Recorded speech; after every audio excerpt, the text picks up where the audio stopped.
Hello everyone. Now you'll hear a brief recap of the movie Lucas.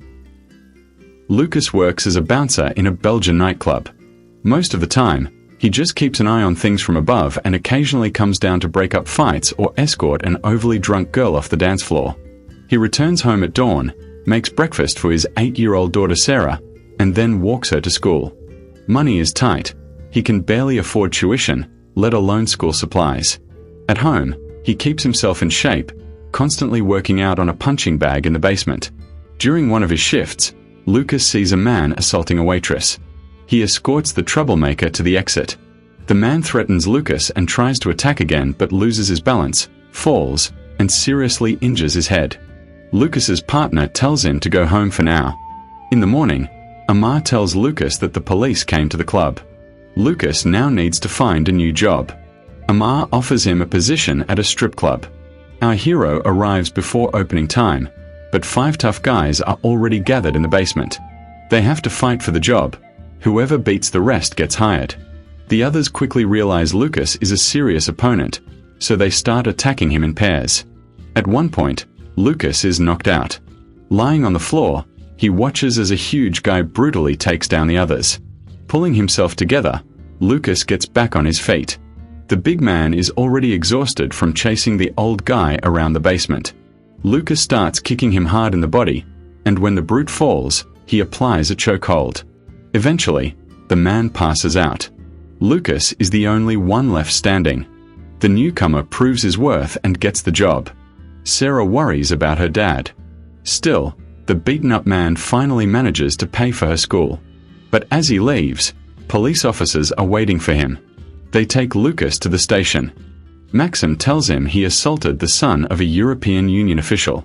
Lucas insists he didn't touch him, but the man ended up dead. Maxim promises to get Lucas out of trouble, but he wants something in return. The strip club Lucas now works at belongs to Jan Dekkers, who is involved in counterfeiting money. Lucas must inform on Jan, or he'll spend the rest of his life behind bars. During his first shift, Lucas notices a woman. She drinks all evening and waits for January. The bouncer is told to drive the blonde to a hotel and make sure nothing happens to her.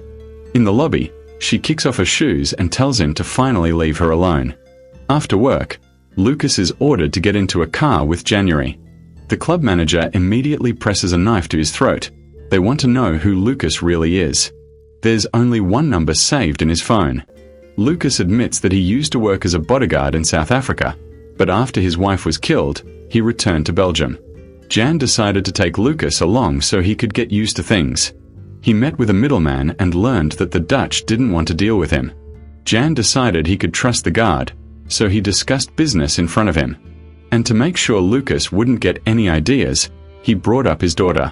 Sarah is the only close person Lucas has. And now the gangsters know where he lives and are keeping an eye on him. Lucas told the cop about the middleman, but he demands more information. The blonde's name is Lisa. She was also involved in counterfeiting. Just then, Jan called and ordered Lucas to pick Lisa up from the hotel. Lisa told him to stop near some warehouse and got out. Now Lucas has to drive to a different address, again with his daughter in the backseat.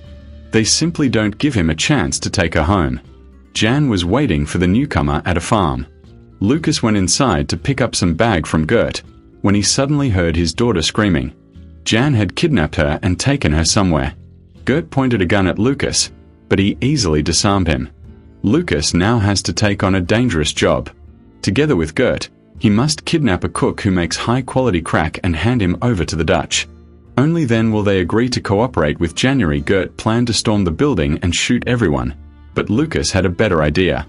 He told Gert to stay in the car and slipped into the house through the basement.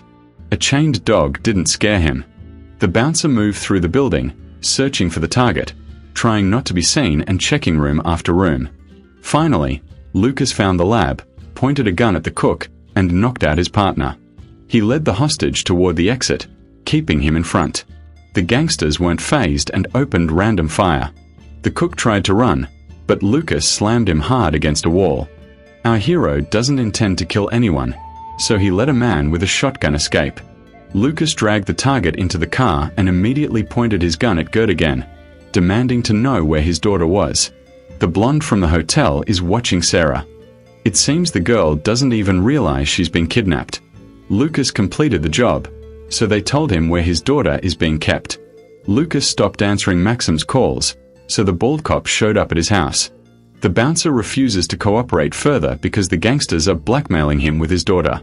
But Maxim found out what Lucas did in South Africa and threatened to turn him over to the local authorities if he doesn't return to the club. Jan apologized for what happened yesterday, but Lucas handled everything perfectly. The gangster handed Lucas a stack of euros, and he agreed to keep working. Tomorrow they'll exchange the kidnapped man. Jan decided to assign Lucas to this job as well. Besides him and Gert, Lisa was also in the car. She was supposed to check the quality of the counterfeit paper. Once they got the green light, Lucas pulled the hostage out of the trunk. The cook was sure they were all about to be executed, so he ran off the moment he was brought to two gangsters. Lucas immediately started fighting them. The trio had to flee the parking lot as the Dutch opened fire on them. Gert fired back with his pistol. Lucas managed to shake them off. He hid between two cars and then rammed into the Dutch. But it didn't help. The shootout and the chase continued. Eventually, the gangsters got into a crash. Lucas stepped out of the car with a gun but didn't finish off his pursuers. Things didn't go smoothly. Lisa was in shock, and Gert didn't survive the shootout at all. The important thing is that Jan got the special watermark paper and can now print a huge amount of counterfeit money. Lucas immediately informed Maxim about what happened. Apparently, the counterfeiters are preparing a new large batch, so they need to find the location of the underground printing house. To keep his daughter safe, Lucas left her with his former partner Amar. The big guy offered his help. Lucas looked at his daughter, possibly for the last time in his life, and went to see January. Soon they would start printing banknotes. Lucas's task was to keep an eye on Lisa, who still hadn't recovered from a shootout. Lisa would face the same fate if she didn't quit.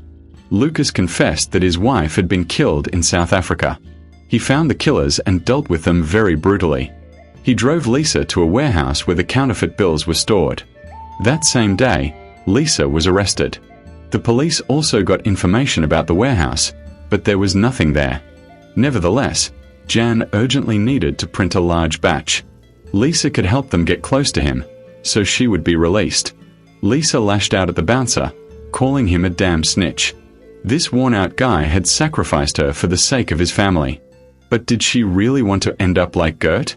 "We'll definitely get out of this," Lucas reassured her.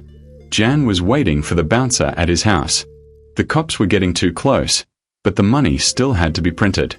Jan went back to the middleman and grabbed him by the throat. He thought the man had betrayed him and began torturing him. The middleman pointed at Lucas, suggesting he might be the rat, but Jan immediately killed him. The bouncer had done too much dirty work for him to be a traitor.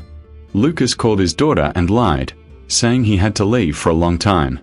In reality, he needed to risk his life one last time. That's how he ended up at the printing house. Lisa was already there, supposedly released due to lack of evidence. When the required batch had been printed, Lucas stepped outside. Police cars pulled up. As if nothing had happened, Lucas went back inside and put the bag of money into the trunk. Jan noticed that the police were aiming their weapons only at him and immediately realized that Lucas had been the rat all along. He shot the bouncer and then obediently dropped to his knees. Unexpectedly, Maxim cold-bloodedly killed the gangster, then walked over to Lisa and shot her several times. It seems the corrupt cops had secured themselves for the rest of their lives. Maxim was the last one to leave the warehouse. He was about to finish Lucas off, but Lucas struck his leg. A struggle for the gun broke out on the ground.